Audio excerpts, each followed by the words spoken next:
You know, when you get to the very end of John's Gospel, it can almost feel like a quiet epilogue.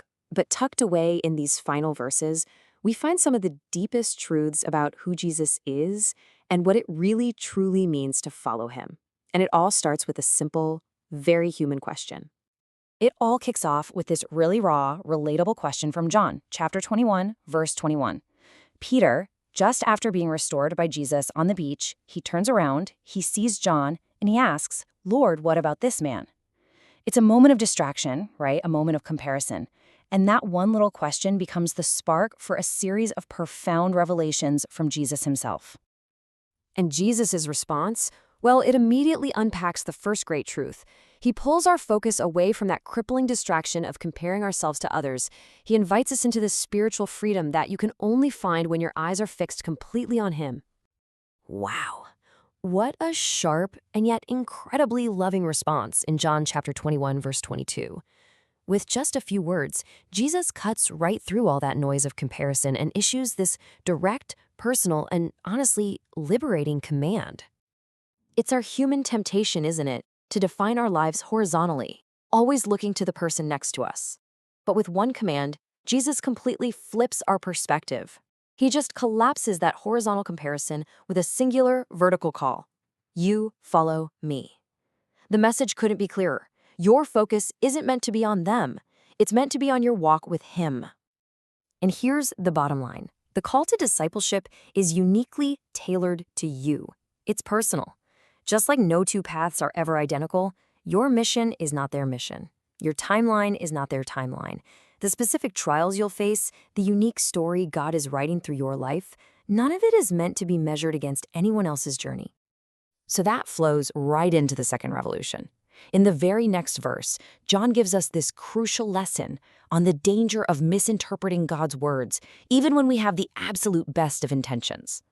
Because of what Jesus said, a rumor just started to spread like wildfire among the believers that John, this disciple, would never die.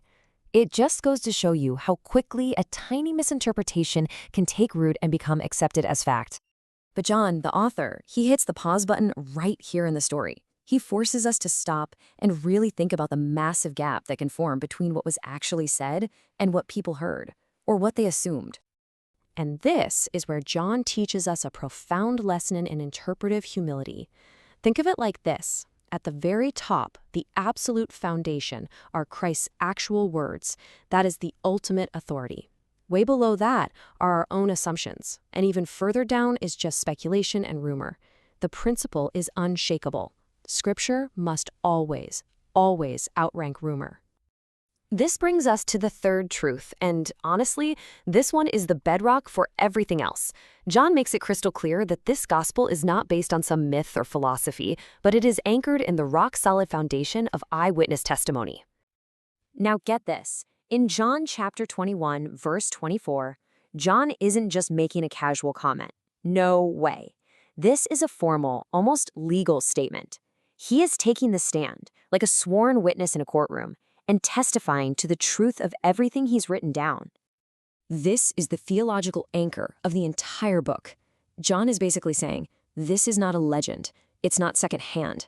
I was there, I saw him, I heard him, I ate with him. The incredible claims about Jesus are grounded in historical, touchable reality. And now we come to the final, awe-inspiring crescendo of the gospel. A single sentence that opens our eyes to the truly boundless and infinite nature of Jesus Christ.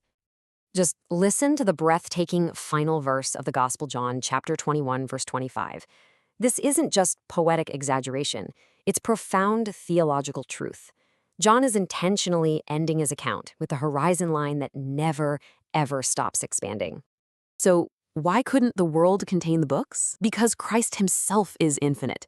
His person, his majesty, his mercy, his meaning, his actions, they are all without measure.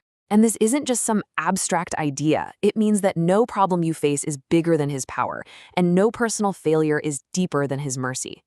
John's message is clear. You have seen enough to believe, but you will never, ever be able to exhaust him. It's the perfect finale, isn't it? The gospel that began in John chapter 1, verse 1, with an infinite beginning, in the beginning was the Word, now concludes with an infinite end. The one who descended from eternity is the same one whose works stretch forever beyond history.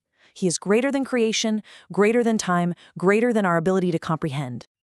And that's the whole point. This ending isn't meant to tie everything up in a neat little bow. It's a divine invitation.